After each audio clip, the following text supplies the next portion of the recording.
Hey everyone, welcome to another episode of Marketing Corner with me, Casper, and Jen. And today we will be talking about bosses. We often get a lot of questions from the people we mentor or people we work with or whatever, people we hang out with. How do you know if you are about to get a good boss? And I think I'll kick it off, Jen. Do you have any idea of how to select a boss? What are you looking for when you try to pick a boss? When pick a boss doesn't really happen every day these days, but what would you look for?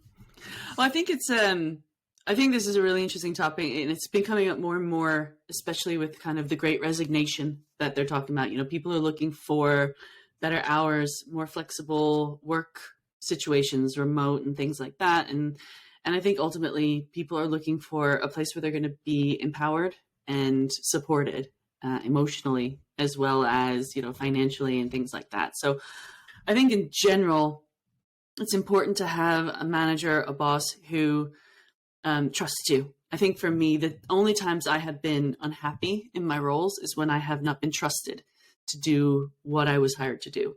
And that lack of trust can take a lot of forms, such as micromanagement. That's something that I hear a lot when I mentor people. They're being micromanaged and you know, everything they do is being watched constantly and questioned. And I also think, you know, when you say, I think we should be doing ABC, and they say, well, we're going to do XYZ. And you're kind of always making a case for why you think you should be doing something. And I think this applies to everything, not just marketing. If you're always having to make a case and justify every decision, it's very exhausting. And you're not really going to make the progress, I think, that you could usually make and perform. What do you think?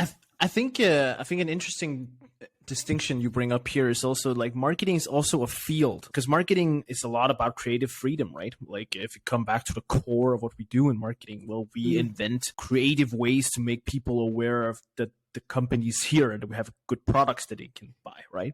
Sometimes like so marketing is very visible. Like it's very like we're out there, we're in your face, right? We're trying to get people's attention.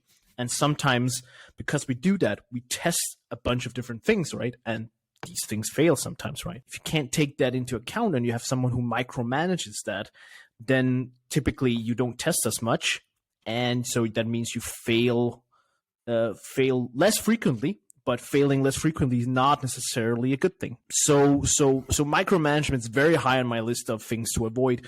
I do want to say though, like it's a hard thing to spot though. So I think one question, if I were to be interviewed for a position where I had a boss, it would be like, how do we track tasks? Like get into the whole idea of like, how do you respond to deadlines? I personally have a very loose approach to deadlines. And it's going to sound wrong to some people, but I think it's something I took from my former boss at Templify, Glenn.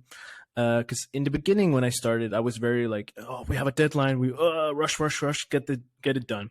And of course, there are deadlines where it's like, okay, if we don't have this ad ready for Super Bowl, we're gonna miss the window. Like, there's no debating here. Like, if we don't have the ad ready for Super Bowl, we're done.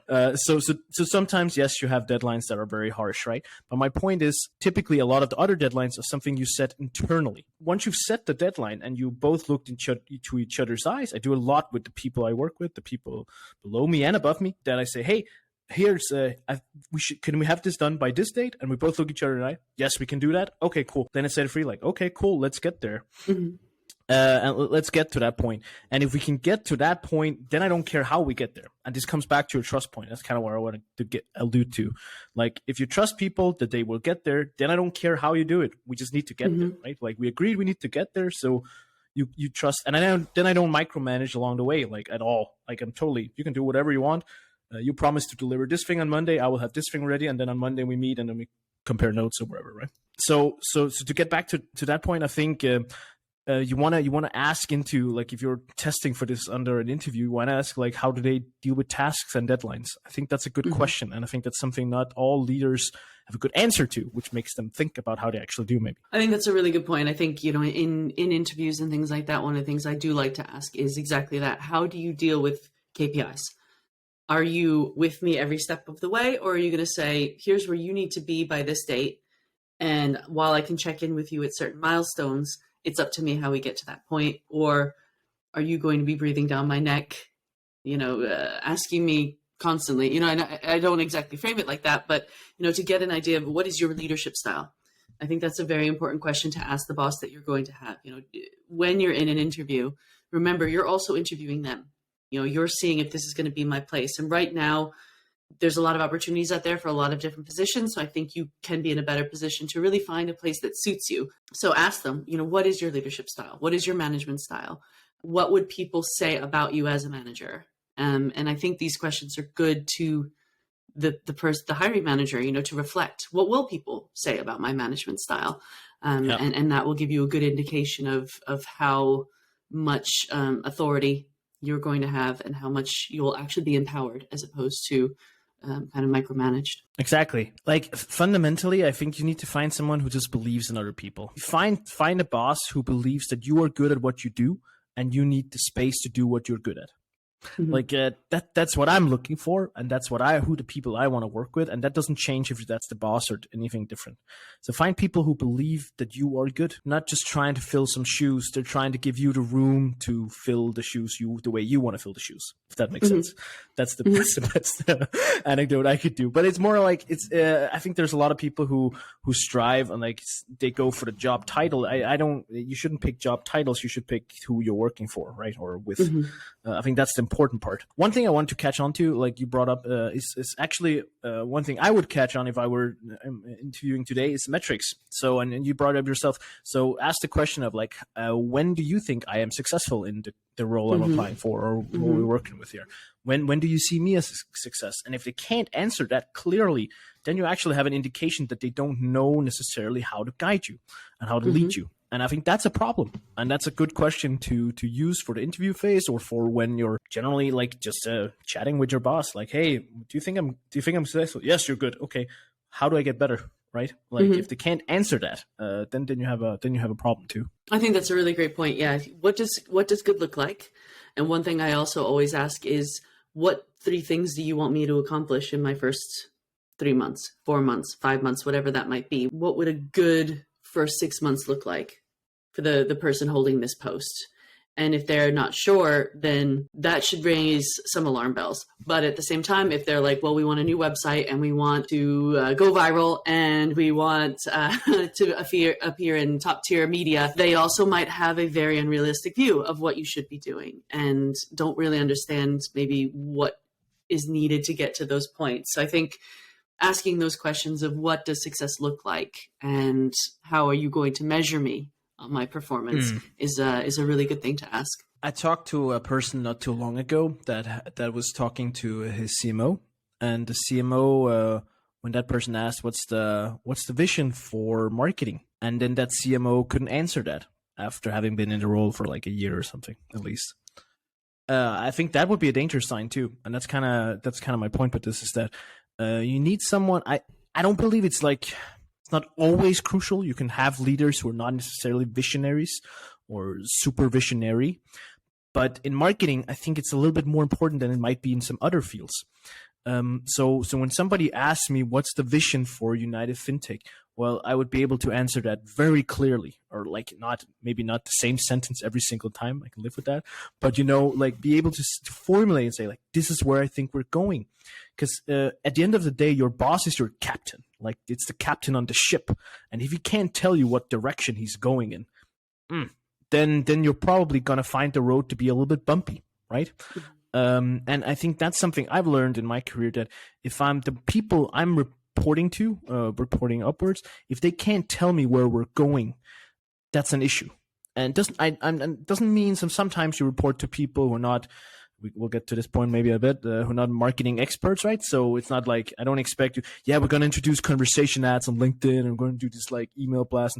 And that's not vision for marketing. I'm saying like, hey, we want to define the space, all these different elements that are bigger, and tell you, okay, this is the direction we're going in. If you can't answer that and take marketing into account, then you have then like, especially if you need a lot of guidance yourself, then it's probably not the right leader for you. No, that's a great point. And I think that leads us on to, there has been some debates. If we go more down the kind of marketing specific road, I've seen some debates on LinkedIn and participated in some myself, where people are saying, should marketing report to a CRO? And I'd love to hear your thoughts on that before I share mine. I think it's really hard. It's a really good question. And to be honest, I don't really have here's my definitive answer.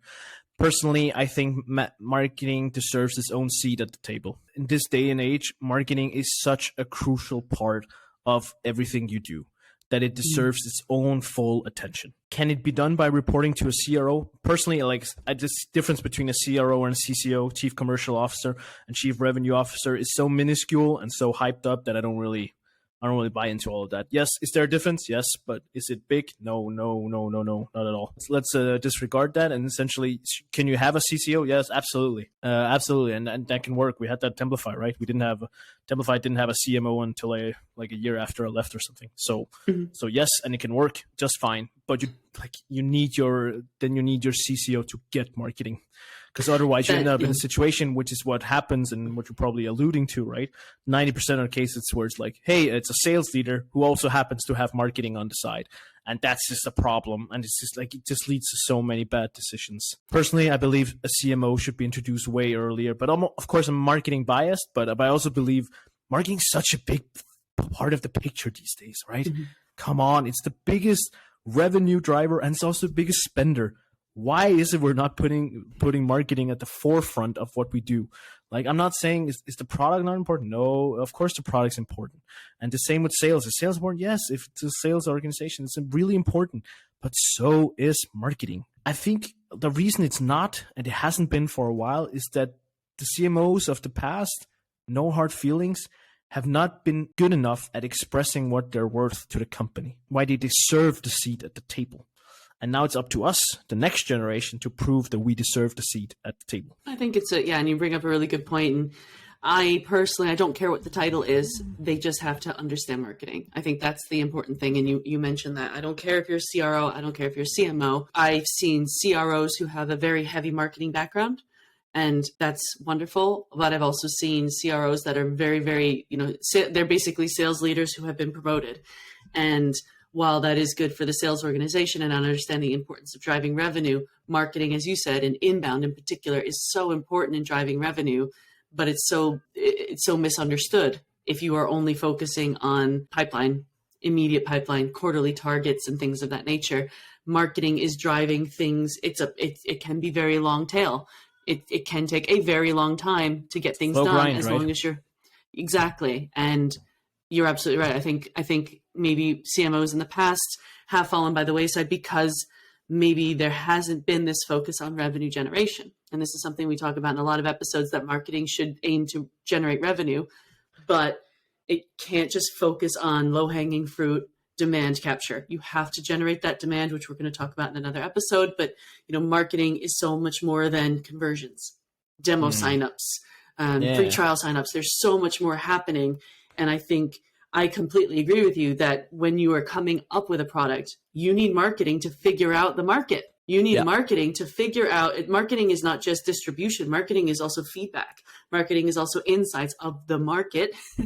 The core of the word is market, and understanding the market. And I think that's something that a lot of companies forget, is that, you might have this really wonderful idea that we want to invent this platform, but if there's no need for it in the market, it's never going to work. So you need marketing. And I think maybe a good way to start maybe is starting as a marketing-led company where you produce something that the market needs, as opposed to you have this thing and you're trying to make the market need it.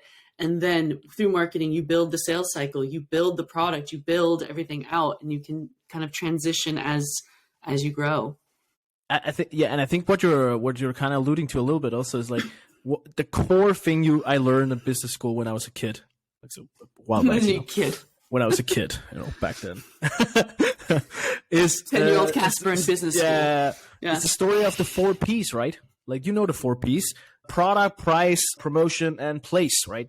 Those used to be the 4 Ps. Yes, they've changed, and you can argue there's a 5 P and blah blah blah. That's not my point here. My point is, They also include product, they also include price, and they also include placement. These days, marketing has been degraded to just being promotion. That's all we do, apparently. But I believe that if you put marketing at the point where it's like, okay, marketing is part of the whole pricing strategy, right? Like marketing helps set the pricing. Marketing helps define where the product is going. Woo! Because yes, the sales talk to a lot of people. They talk one-to-one. That's crucial, valuable, don't get me wrong. But who communicates with most people?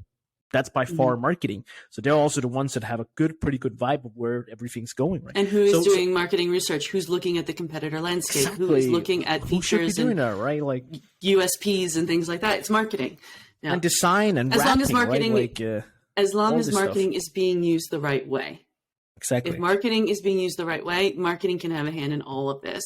But if you stick to this kind of traditional idea of just promotion, hey, marketing, can you just put this on LinkedIn? Hey, marketing, can you just get this Google ad? That's limiting what you can get from marketing. And then it's very difficult for marketing to be at the table, right? Yeah, exactly. So, yeah. So we're kind of going a little bit away from the topic. Yeah. Maybe this will be, but I think all of this, get this context, get this understanding of like, if I'm joining a company as a marketing leader, where do you see marketing happening? What do you see them doing? I think is a really important question to ask. Yes, in this context. And you need to have someone who understands it. A question that I kind of thought about. So I think it's a really interesting one because I had it not too long ago. I think it was when I joined United FinTech. So does a leader need to be an expert on his or her field? What's your take on that? So I think there's two schools of thought. I think the CEO, I think it was Richard Branson said the CEO should be the dumbest person in the room because that's why you hire good people. So I do not expect my CEO to know absolutely everything about marketing, but I expect my CMO or my VP to be able to understand at least the core pillars of marketing. And for me, those are branding, digital, and product marketing. Those are just my three core areas that I think that a VP should know. Do they have to know do they have to be an SEO expert? Do they have to be a paid expert? No. But they have to understand how these interact and they have to be able to communicate to upper management. This is how we are blending these disciplines to make things happen. And then they hire people who are experts in that particular area. Yeah, exactly right. I think it's it's a very good take, Tim. I agree. If you're in a startup, like both of you, both of we are in a scale up, right? Day to day, we do a lot of getting hands dirty, right? Like I do, and I think you do too, where it's like, okay, I need to fix this email campaign in HubSpot. Let me go and set that up. Boom, boom, boom. That's one version. But let's say you're the CMO for Microsoft. Then you're not in HubSpot fixing stuff. No. Probably not, right? Like then you're doing the wrong thing, right? Then you're leading people. So then it becomes much more of a strategic thing. I used to believe, and I think I was wrong. So here's the first time Casper admitting he was wrong. Wow. Hold on, everyone. It happens a lot. I just want to point out, I admit I'm wrong a lot. I am wrong a lot. But here I was definitely wrong. A few years ago, I like to believe that you needed to be a marketing leader. You need to be hands-on at least a big percentage of your week. I still believe you need to be close hands-on, but I also think things have evolved, right? You need to be in the weeds enough to understand the vibe, the trends that are moving, the things that are moving. But I don't expect the CMO of Microsoft, I don't even know who that is, but the CMO of Microsoft, I don't need them to be an absolute machine on LinkedIn. I don't need them to understand everything. I need to understand why. I need them to understand why it's important and where it fits into the big picture. But strategically, they need to be strong, right? And at some point, there comes a point where is that even like what is it we ask of these like big leaders? Because startup leaders, I think that's almost an easier way to do it. Because in our case, we need to be pretty strong on everything, right? On all parameters.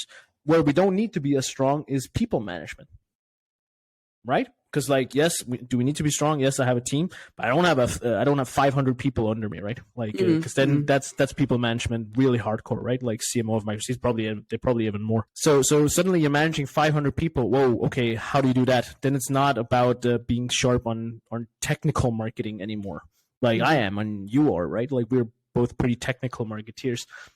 I think for me that's changed a bit. I realized, and also as I grow, I got more people on my team. I'm also really thinking, okay, every day that goes by, I get less and less time to be the technical Casper I used to be. Mm-hmm. Does that mean I will ever let it go? I don't think so, because that's the nature of who I am. But I can also see that there's just a breaking point where I can't do it anymore. Like, so there will come a point where I have to make a very sharp like edge and say, this is what I do, this is what I'm not what I do. Mm-hmm. And I think a leader in this day and age needs to be really good at that. So I think that ties into my point around this. You need to pick a leader who's good at prioritization. And how do you figure that out? I don't really have a good answer for that. Maybe you have, but find someone who understands the difference between what you should do and what you shouldn't do. It's a big deal because it ties into this whole strategy vision thing. When you come with an idea, say, hey, we should do this, you need to have someone who can look at you and say, I don't think we should do that. Mm-hmm. in a nice way, right?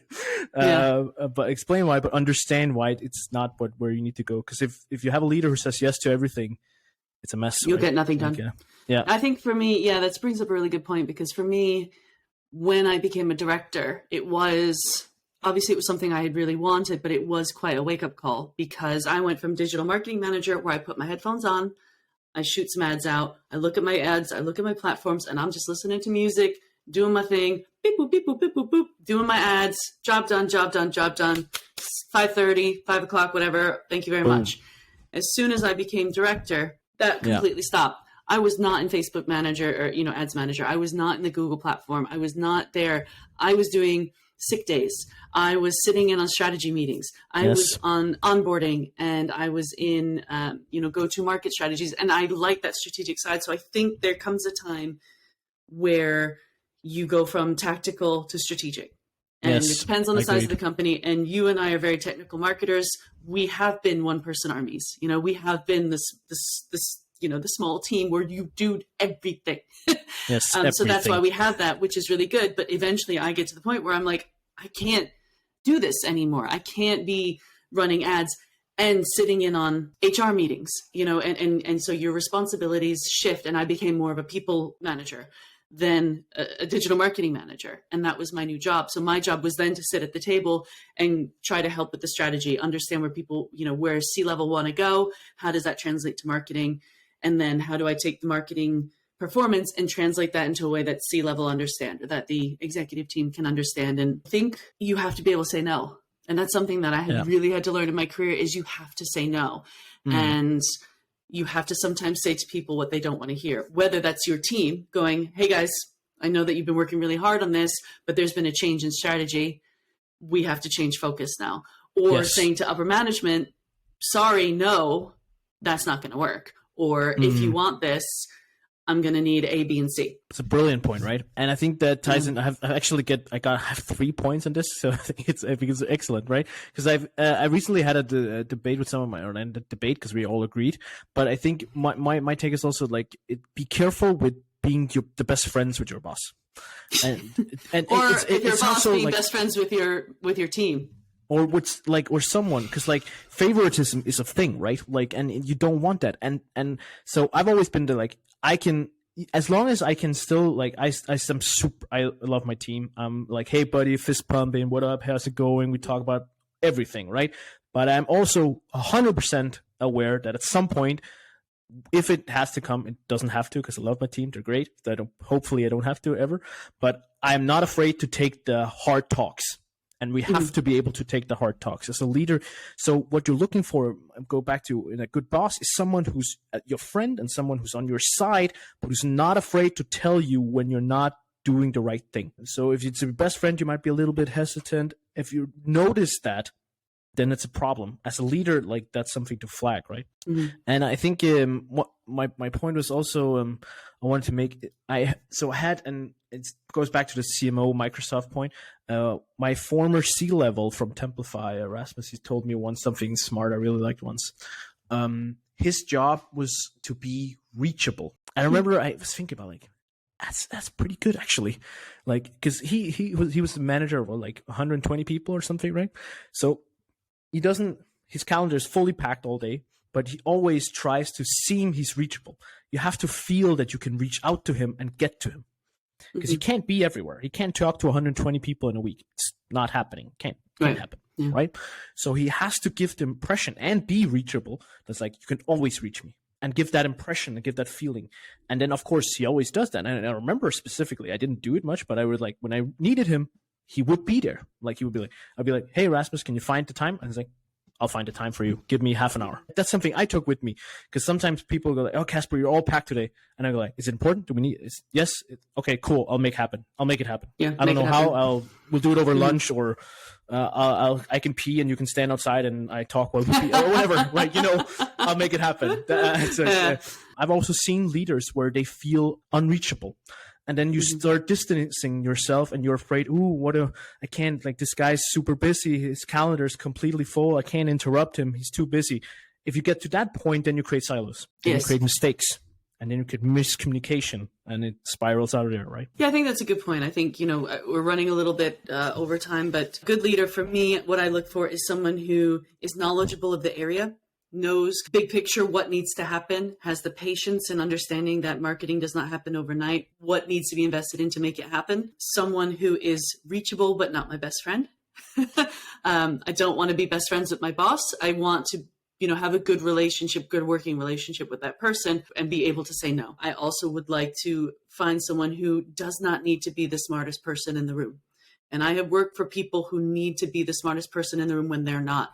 And that's where breakdowns in communication happen. That's where lack of trust builds. That's where all kinds of problems happen. I am the type of leader where I'll say to my team, I don't know this area. When it comes to SEO, I suck at SEO. Okay. I know it's not something I know. So I will say to my team, this is your area. I trust you. I want more organic traffic. That's my goal. Let's increase organic traffic by X amount. Up to you to figure out how to do that. And I trust you. So being able to say, I don't know. Exactly. And I think also one thing we're good at, like I know quite little about SEO, but I'm still good enough to challenge things. And I think that's the important part, because you need to know enough to say, is this the right direction? So when somebody says, I think we should get 1 million Indian backlinks, and then I am capable enough to say, I'm not too sure is that really can you argue for why that's a good idea, right? True. So you need to be you need to be able to play the devil's advocate. You need to get to that level, but I don't need to be the expert, because I'm definitely not an expert on SEO, right? Exactly. And I think you did a perfect summary here, though, Jen. The humility to admit when you don't know, I think, is really important too. Last point, and then I think we rounded off because we went super overtime. I always said empathetic. Like I don't know if you mentioned this. I don't think we did.